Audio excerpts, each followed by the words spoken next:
online broadcast network, AFTERBUZZ TV. Over 20 million weekly downloads from over 200 countries and your #1 source in after-show entertainment.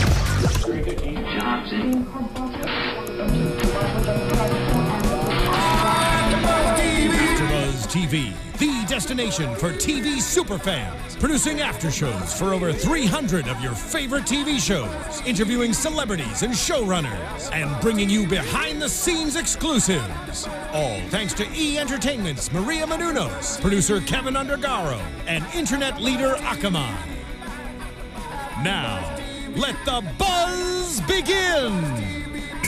Hello there, Ray Donovan fans. What's going on? Welcome back to the Ray Donovan After Show here on AFTERBUZZ TV. We're talking about Season 2, Episode 10, Volcheck. I'm Matt Lieberman. Joining me, as always, fantastic and talented Miss Anna Koppel. Hey. Yeah. Isaac Johnson and Cornelia Stradwick couldn't join us tonight. We wish them well. They should be back next week. We have a very special guest tonight, Mr. William Stanford Davis, who plays Potato Pie on the show. Welcome to the After Show, sir. Thank you for having me. Yeah, absolutely.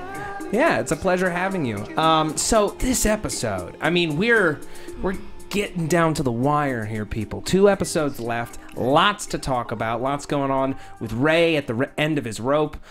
We got Abby getting a cop to do a murder for her. We got Cookie on the loose. We got Mick pulling a job. Lots to discuss. Hot episode. Hot episode. That's exactly what I would call it. Yeah. Yeah. And that preview for next week, man. Yeah. Whoa. Yeah. Yeah. I was saying on the way out, I'm like, man, this season is just killing it with ratcheting up that tension. Yeah. Yeah. How do you? The writing is excellent, and the storyline is just unbelievable. You know. Yeah. Where it's going. Yeah. The tension. I can't think of a crime drama in the recent past that has been as engrossing of a character study, right, as this one, into just the mind of this guy who is pushed so incredibly far, right, and everybody is just so very richly painted. When you came onto the show, how much were you given about Potato Pie and Terry's relationship? Did you and Eddie Marsan come up with that on set? Most of it we developed as we got to know each other, and they didn't give us very much.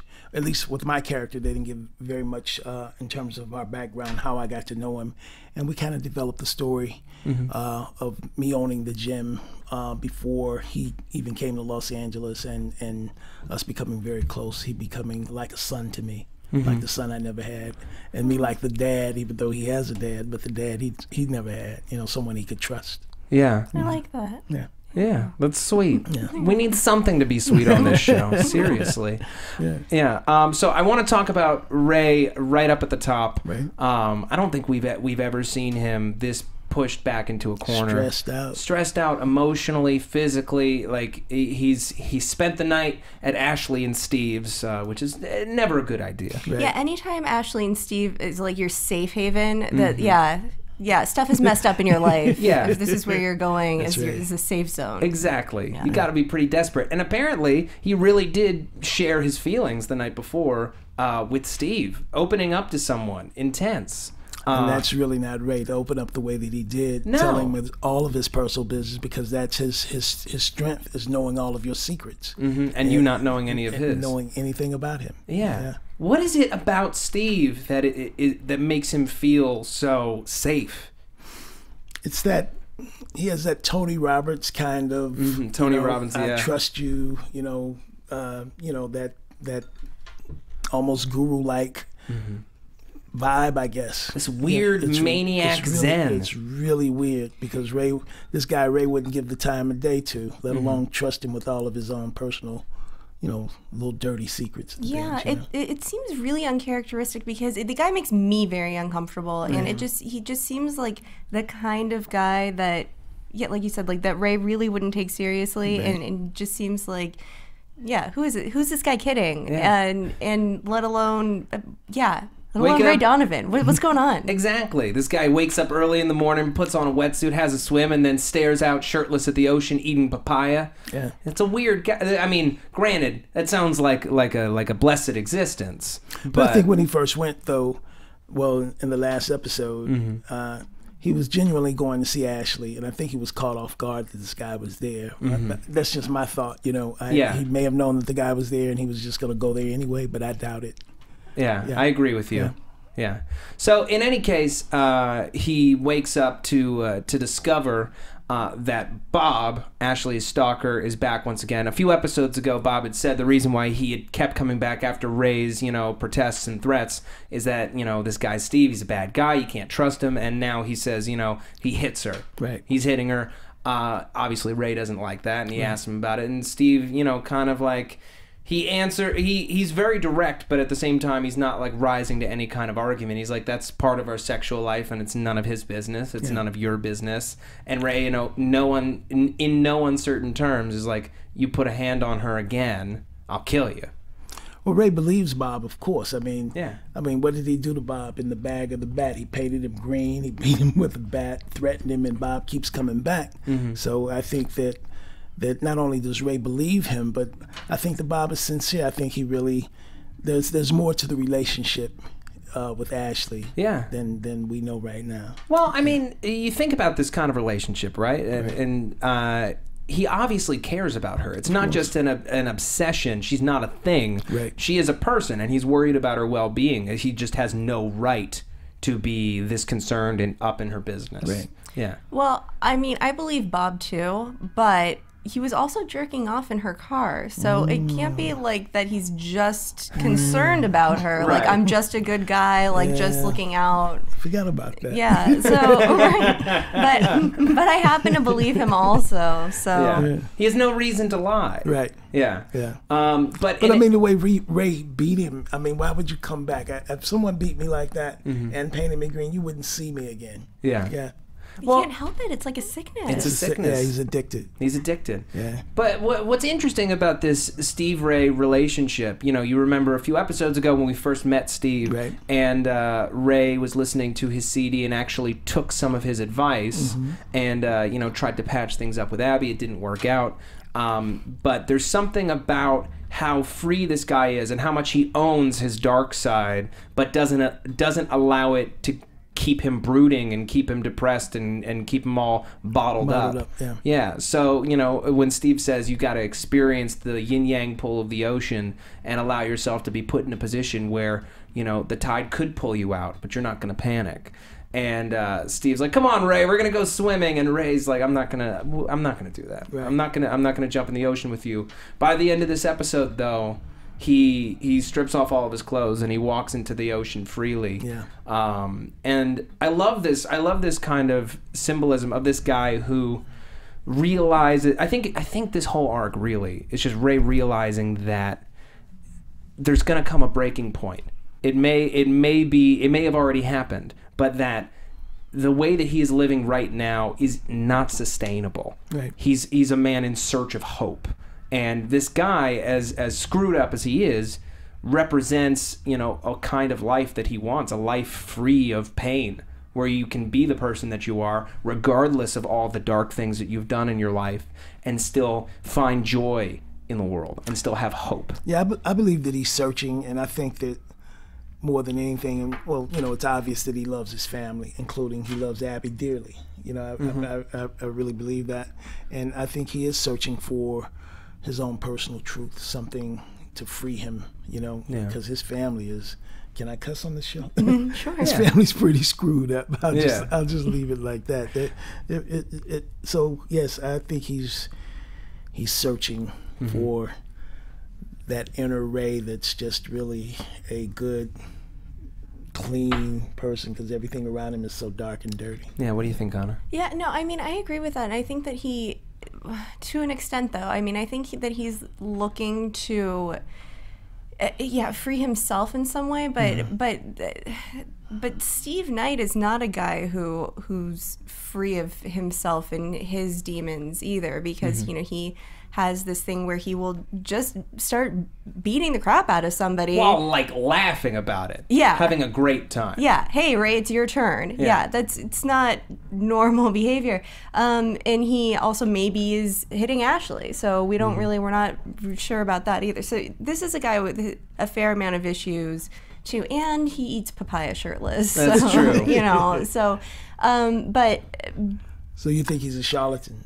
I'm just not sure that he is the guy that Ray needs to be looking to to model. I agree with you, but I also understand the appeal because the key difference, one of the key differences between the two of them, it's not necessarily that Steve has no issues or that he has, you know, processed every bad thing about him. It's that he doesn't feel bad about violence. Like, you look at the difference between the two of them when he's beating the hell out of Bob, when he's beating the hell out of Bob on the beach, and when Ray was beating the hell out of him in the bag or the bat. Right. You know, Ray doesn't like the fact that he's a violent man. He doesn't like the fact that he has deep anger. He doesn't like the fact that he hurts people. It's just part of who he is. It's how he survives. It's how he survived this long. Right. Since he was a child. Since he was a child. Yes. Versus this guy has the same violent impulses, but he doesn't let it bother him. He just accepts that that's who he is. But he covers it up also with this, I'm this good guy, I'm the savior, I'm this messianic kind of figure that comes to help you free yourself. Yeah. And usually I run, in real life, I run way away from those type of people. Anyone who professes to have the answer, you know? Yeah. Yeah. And he's that guy. Yeah. So Kate... And as, just want to say this, Oh, yeah. as the actor, he really plays it well. You know, he really, even in the table reads, we were just like, you know, he's the guy. Yeah. You know? Yeah. He's very, very layered, Yeah. very unsettling. Yeah. And he doesn't have to do that much. Not much at all. Yeah. Yeah. So Kate McPherson's back in town. And of course, she called, like, why bait Ray? Why let him know that you're back in town?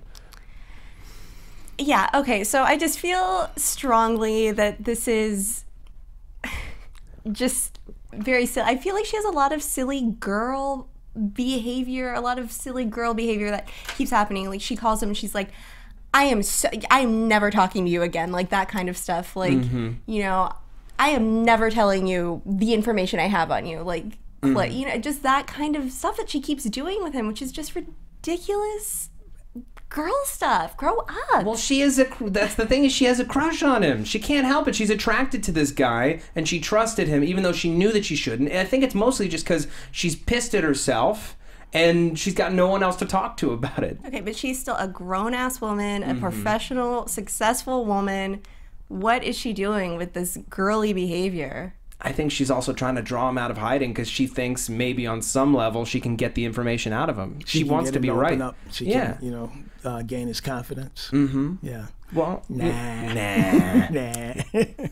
Ray spends the whole episode badgering Avi, who, like, their relationship finally comes to a head this week when Avi finally stands up for himself and says, like, hey, man, you're letting this all slip away. You know, you're obsessed with this woman. I don't understand it. You know, you keep giving me all these assignments that I don't understand. And Ray just cocks him right in the face. Right. Yeah. And he doesn't apologize. He just hands him the hard drive with the Volcheck tape and is like, put this online. I'm going. But he finally tells Avi, too, that, you know, if we don't take care of this, you know, I mean, this woman has got me, you know, crazy. He's I think he's, I wouldn't say in love, but he's obsessed with her, you know. But the whole thing with Avi and him beating Avi up, it's gotten to the point where, you know, it's real. Yeah. As they say, shit's real now, you know. So, you know, I don't know if Avi knows the depth of all the stuff that Ray has his hands in, you know. From dealing with Volcheck. I mean, not Volcheck, but Cochran. And what, you know, he knows and how deep it goes. He even all the way back to the stuff with Sully. I don't know exactly if Avi is privy to everything. Or even further back, you know, does he know that Ray and Ezra framed Mickey all those years ago? Right. I don't know that was ever established in the first season. Right. Yeah. No. Yeah. So, how do you feel about the escalation of their relationship here, Anna? Like, I feel like it's a good thing. I feel like sometimes we need to have these intense eruptions to bring us closer together. And they both said everything, or the one thing that they each needed to say, which, You know, for Avi, it was, you know, what is it with this woman? You're throwing everything away because of her. And for Ray, it was, you don't get it. If we don't stay on top of her, we don't stop her, we're all going to prison. Yeah. So I think they each said what they needed to say, and now Avi maybe gets it a little bit more, and maybe Ray gets that he's been jeopardizing. Yeah. I still think he has a bit of an obsession with it, though. Yeah. Oh, for sure. I want to talk about that, Stan, because that's a really interesting point. Because what does she represent to Ray? Yeah. You know, ultimately, on some level, all the guilt of everything that Ray's done, obviously he doesn't want to go to prison, he doesn't want to put his family in jeopardy, but at the same time, she is his absolution. She's intelligent, she's on top of it, she's smart, you know, she's smart, and she represents, there's something very, very alluring about accepting what you've done and having it, and then not having to suffer anymore. And the other thing that she's fearless. Even when he talked to her, well, you know, she says, you're going to be killed. Journalists die every day. It's occupational hazard. I mean, well, that just seemed kind of flippant, honestly. Yeah, it did, but I still think that for her to be pursuing all this information about Sully, I mean, these are dangerous people. You know, this is not just your average everyday criminals. These are guys that would kill her, you know, over a hamburger. Absolutely. Anna, you gotta. Yeah, no. But when you said that, it made me think of like the fearless thing. You know, it was okay. Later when they're having sex, and she keeps pushing the issue about, you know, about the molestation. Right, of course. It wasn't even like, did it happen to you too? She said, you know, did he fuck you up like he fucked up your brother? You know, I feel like that is sort of a fearless thing that she did, and stupid, because ultimately she got raped. In a really frightening way. So what do you want to say about that? You mean in the scene, you felt like she was raped in the scene? Yeah. Yeah. One of the things I noticed, and, you know, when you read the scripts, the things that you see, but you just, you know, because the table read, it moves pretty fast, is that when they were making love, or when she was being raped or whatever, you know, and I don't mean that in a flippant way either, that she had her eyes open and she would not take them off of her. She was watching Ray in a very weak and vulnerable moment.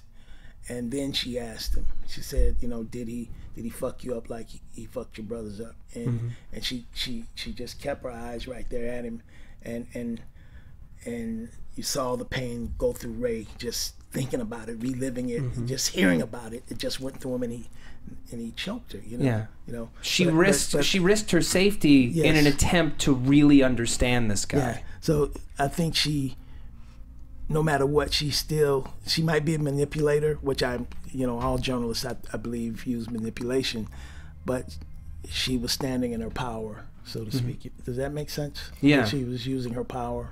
Yeah, absolutely.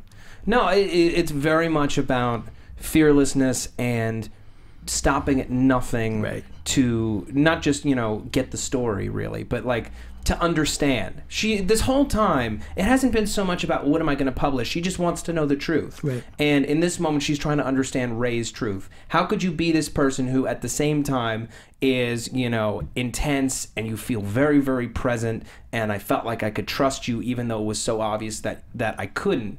How could you be that person and be something else at the same time? I want to know why.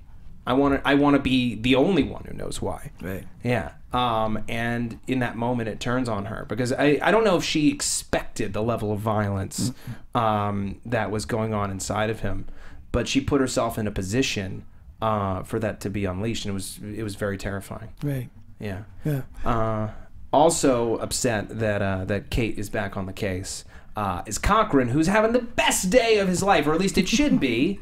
You know, the best day turns into a really terrible day. He gets a call from the president in the morning, the top law dog in the whole country. He wants him right there in Washington. Oh, he's celebrating. The wife is celebrating. You know what would be fun? We should celebrate with the Volchecks. Should have a freak show. Yeah, and he's like, you know. But why does he already not want to see them? Because he's bored. And he's already checked Volcheck off his list. You know, Volcheck he's could bring him down. You Yeah. know what I mean?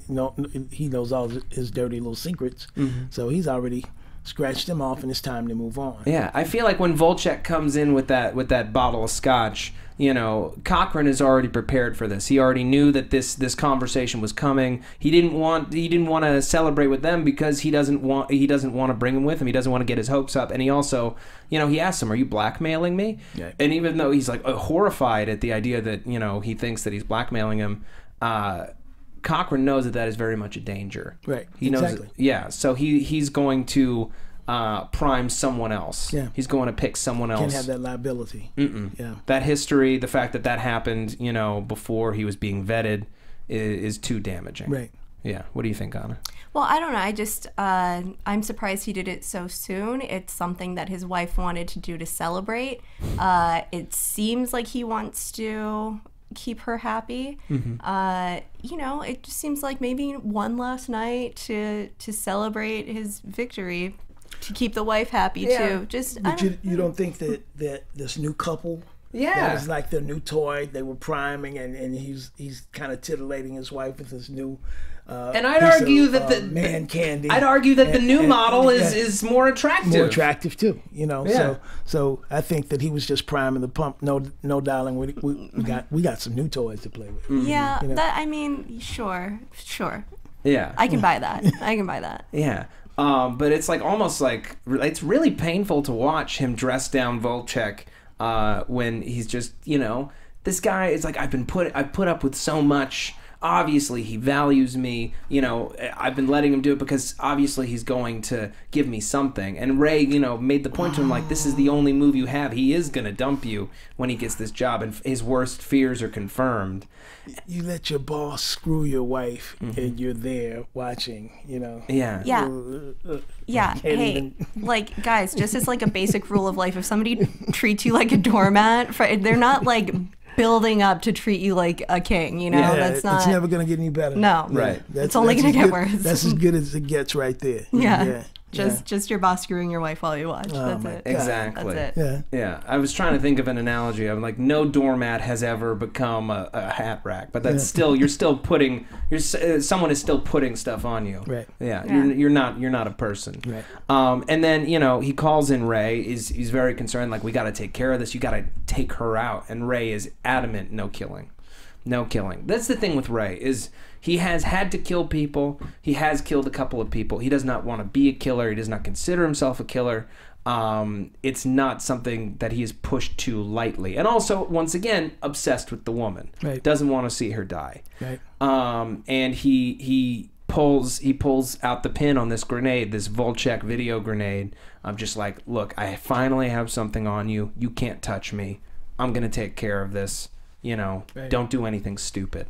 And Cochran is just furious. Goes into Volcheck's office and just tears him apart and lets him know, yeah, I've been fucking your wife even when you weren't there. Right.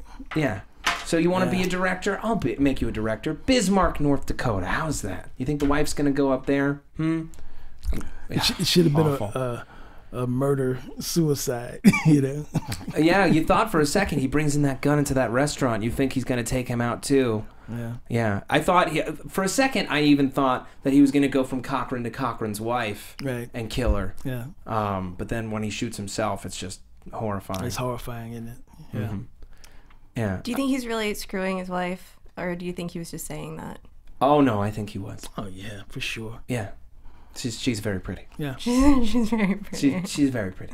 That's so and you know, and his wife is very matronly and very not just matronly in her presence, but just in her being. You know, she mothers him more, she dotes over him more than she, you know, treats him like a wife. Yeah, it's less about desire and more about caretaking. But you know what I noticed tonight is he was like, he just gets this promotion. It's amazing. They're going to start vetting me right away. She was like, this is unbelievable. Congratulations. Next up, Washington.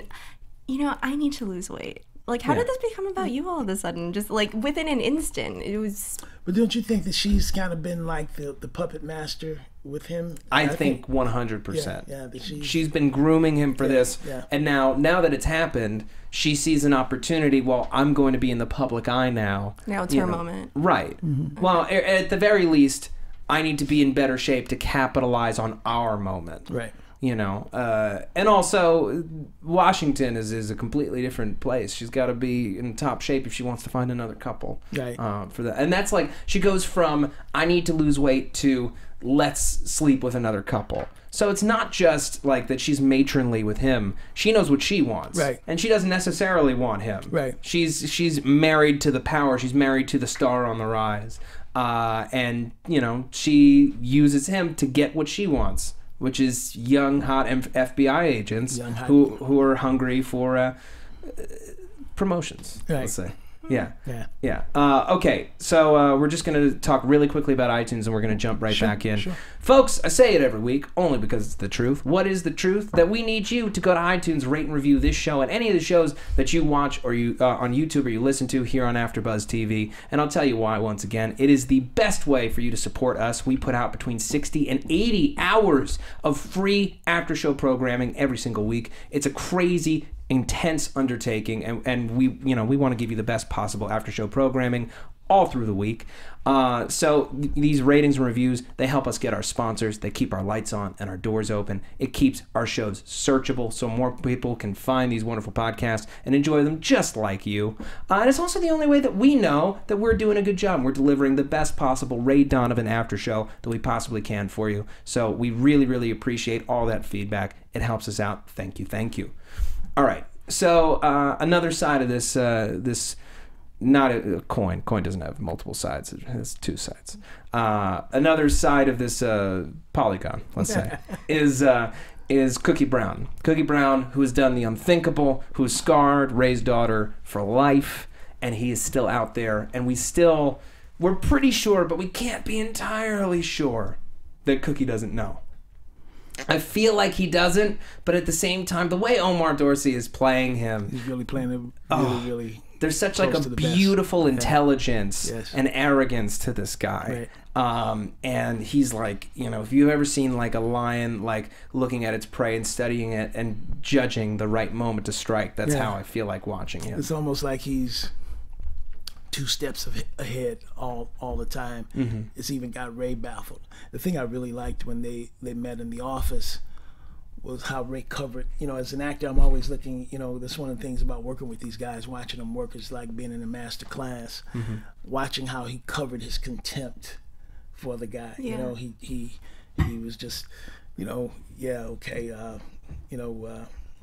I'll get you whatever it is you need, you know, but I know you're trying to kill my daughter. I got my eyes on you, but he's still not tipping his hand. Yeah. You know, but Omar's doing the same thing. Mm-hmm. You know what I mean? He's not tipping his hand either. Yeah. I mean, Omar Cookie. Mm-hmm.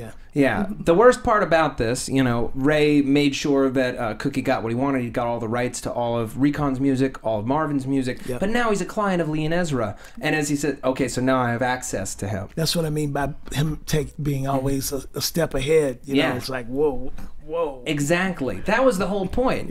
Yeah. He sees this guy is not only a potential opponent, he's also a very useful tool. And I want him under my thumb. I want him working for me. Because he is very effective. Very effective. Yeah. I respect this guy. I respect him so much. I don't want him to be an equal anymore. I want him to be working for me. Right. So there's this potential tape of the shooting. So Ray goes down to Stockerazzi. Always fun to go back. You know, makes this deal, $1 million for the tape. Hopefully we're going to see that pop up by the end of the season. I have to imagine that it will. We got to keep moving, unfortunately, just because we're running low on time. But so he has a scene with Abby, as a brief scene with Bridget and Connor. You know, obviously he cares about his family, but they're so estranged right now with everything that's gone on this season. You know, Abby refuses to let him touch her. She's so convinced that they are not safe. So convinced that Cookie knows that Bridget saw, and she doesn't know what to do. We have this scene where I don't even think Abby knows what she's doing when she we're gonna get to that in a minute. I want to talk about Bridget and Connor first. The scene. All right, fine. I didn't. Right. I'm not. I didn't say a word. The scene where say or the give scene a look where she's anything. out in Malibu. and she wanders into this makeup store in a daze and lights up a cigarette. Like, she's not even thinking. She doesn't even know where she is. She's that out of it. You know, she has this nightmare where Cookie just gets into the house and just marches right upstairs and shoots Bridget. But I feel like I like this part of Abby where she cares about her children Sure. and like drove them to school. It just takes a murder. It just takes a murder to get Abby Donovan to be a mother. I mean, some mothers never check back in, you know? That's true. So I appreciate this part of her now. Well, she's in there, and this woman offers her a makeover, and she's like, yeah, okay, yeah, just do it, and don't talk, don't talk, just do it. And she calls up Jim. You know, I need to talk to you. She goes down to the police station. He doesn't respond. He knows that she's just trouble at this point, and he's like very surprised to see her. She's like, I need to talk to you. Takes him outside, starts making out with him, and is like, listen, you need to take this guy out. He's like, are you kidding? I'm a cop. I can't do it. She's like, plant some drugs on him then. I can't do that. I'm a police officer. I care about my job. What are you doing? Who are you? Who is this person that I met at a gun range and very quickly have allowed to take up a large portion of my life and my morality? Well, you met at a gun range. That kind of says something. Yeah, that's true. You know? Yeah, I mean, his morality. Don't stop. Just stop. Okay. Yeah. No. Well, yeah, I mean, he was like, she was like, I need to go get a cake for my son's birthday. He's like, oh, come on, let's just have sex. Yeah. Your son will have other birthdays. Let's just get one in first. Yeah, No, exactly. yeah, no. But yeah, he's okay with that, but he draws the line at planting drugs on an innocent man. Well, guilty man, but unproven. But this is how she's just so used to dealing with Ray, and this is how Ray operates, you know. Sexual bargaining. And can't I just tell you to do something that's, you know, morally, legally questionable and take care of this, make this go away. Yeah. And that's not how everybody operates. It's, you know, some very upsetting to her. So she says something else that will usually get to Ray, you know, be a man. Yeah. So she just doesn't understand that you can't treat all men that way. Yeah, and just like that, he's being a man and saying, no, I have principles. You know. But what ultimately happens? He loses those principles in the face of the almighty Cookie. And Abby has sex with him because she's a prostitute. Well, okay, it's a harsh word, but she is somebody who uses sex to her advantage and to make her to defend herself. Oh my God! When you exchange sex for goods or services, everyone does that. I don't think everybody does it as directly as Abby does. Right, or as bald face. Yeah. Yeah. Great. Yes. Wow. Yeah, so she has sex with him, and she is going to continue to have sex with him in exchange for taking care of her Cookie Brown problem. Yeah. Yeah. I just hope Bridget appreciates how hard her mom has had to work. Seriously, at least for once, Abby is on top of it. It's funny. I love it. Thanks, Stan.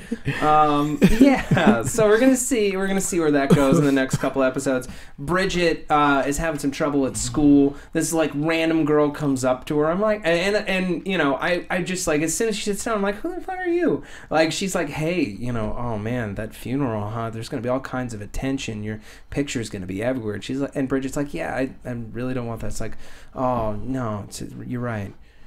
So if you need somebody to like be there with you and be in like all those pictures, I mean, like, you know, I have like an album dropping, like I'm you know, future pop star personality, you know, I've got like a wellness brand of Did you see the director's cut of this? What are no, but like that's what I'm saying. It's like, I mean, I used to work in reality TV, and it's just like I can see the greed in her eyes. The wheels turning. Mm-hmm. Yeah. This is my moment. Attention, celebrity, Kim Kardashian, perfect.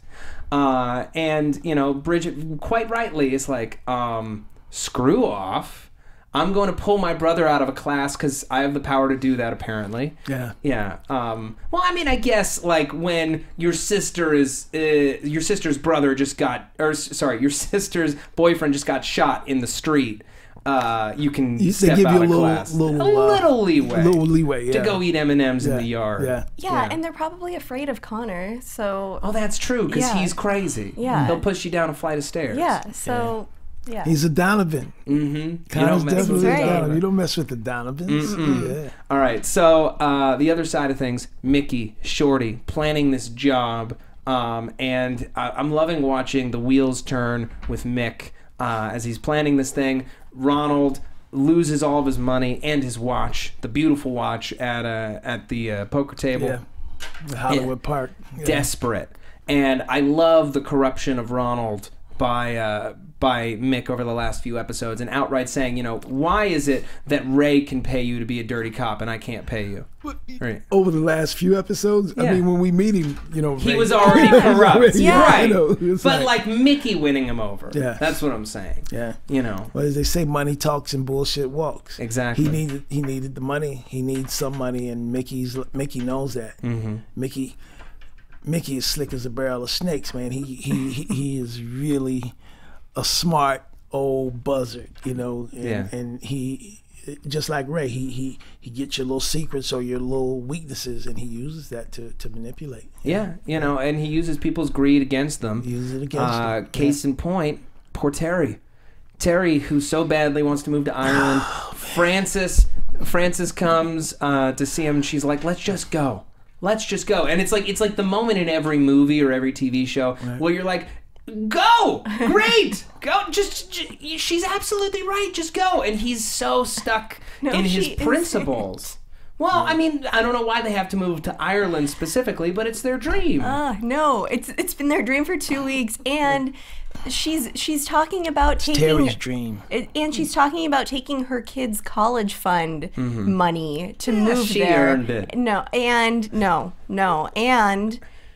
he's talking about getting involved in this heist because he has nothing left, when just a second ago Frances is like, I love you, let's move to Ireland, and he's like, I have nothing left. It just makes no sense. I don't know. He's desperate. He so badly, he had this idea in his head that was so attractive. I mean, have you ever had something that just seemed so sure and was just like, this is the answer, and then you realize how complicated it would be, and all that hope just starts draining from you? And this is a guy who thought he had the answer to get rid of his guilt, to get rid of his family, which has been nothing but a disappointment and a drain on him, to live a happy life somewhere else. Just to be happy. Yeah, that's it. And some people will do anything to be happy if that's all they got left. And he calls her. He's about to go in with Mick and all of them. He calls her and he's like, hey, so we're gonna go to Ireland. I got the money. Don't worry where it comes from. And I'm just like, it's obvious that you're doing something illegal, and no one hates crime more than Frances. Well, she's been suspect of the Donovans ever since the priest was killed. She's, but she loves Terry. Yeah. She loves him, so I think she has turned a blind eye even to the murder. She was saying, I can't be around your brother, I'm scared of him. And at one point we thought she was going to maybe go to the cops, But I think she loves Terry so much that she'll almost put up with, anything. Yeah. Yeah. Well, not put up, but she's willing to take the bad with the good. Don't give me the dirty details, you know. Yeah, especially if it means that it's going to get him out of that life. Out of that life. Yeah, what were we going to say? No, it's just the moral boundaries keep getting sort of blurred. Everybody's line in the sand keeps, all right. And he has the most morals, is that proper? The most morals. The most integrity of anybody. Of everyone in the family, But not tonight. They said love will make you do crazy things. He loves her, and he'll do anything to be with her. Yeah. Which I think is kind of cool. Yeah. I mean, in that sense, but I don't know that this is such a sure thing. This group that Mick's put together is such a ragtag crew. Yeah. He's got a guy that's like on his deathbed with emphysema, and oh god, he's just gonna keel over halfway through cracking that safe. I'm terrified of what's gonna happen. Yeah. And he's got his parole officer. I mean, Yeah, it is pretty much. A prostitute. Yeah. And his son who hates him. Yeah. Yeah. And has Parkinson's. Yeah, and has Parkinson's. Who's the muscle? This is a terrible idea. Yeah. This is just, Yeah. So we have to wrap up soon, but we're gonna see you in the next 2 episodes of the season. Yes. Okay. Fantastic. How is Pi gonna feel about Terry's involvement in this crime? I can't tell you that. Okay. I need you to stay tuned. All right. Yeah. Well, Stan, it's been a real pleasure talking to you. Thank you so much for coming down. Thank you for having me. I'm sorry I ran my mouth so much. Oh, no. We love it. Absolutely. So do you have anything else you want to tell people about while you're here that's coming up? I'm recurring on the new Tyler Perry series, If Loving You Is Wrong. Okay. Directing a play that will be going up later this year about the life of Martin Luther King. I just directed a play that was critically successful, called The Old Settler. So wonderful. Just trying to stay busy. Okay. And people can find you on Twitter at Twitter, W Stan Davis. W Stan Davis. Yes. All right. Thank you so much. Thank you. Anna Koppel, where can the people find you? They can follow me at Koppel for Mayor. Okay. And you can find me on Twitter at Matt Lieberman. That's MattLieberman. You can also find all my videos for SourceFed and SourceFed Nerd on YouTube. We just won a Streamy Award for Best News Show. So if you like news with a heaping help and a comedy, you can check us out there. I'm also here at AfterBuzz TV doing The Strain, The Nick, Doctor Who, bunch of other stuff. Thank you all so much. See you next week. From executive producers Maria Menounos, Kevin Undergaro, Phil Svitek, and the entire AfterBuzz TV staff, we would like to thank you for listening to the AfterBuzz TV network. To watch or listen to other after shows and post comments or questions, be sure to visit AfterBuzzTV.com. I'm Sir Richard Wentworth, and this has been a presentation of AfterBuzz TV. Buzz you later. The views expressed herein are those of the hosts only and do not necessarily reflect the views of AfterBuzz TV or its owners or principals.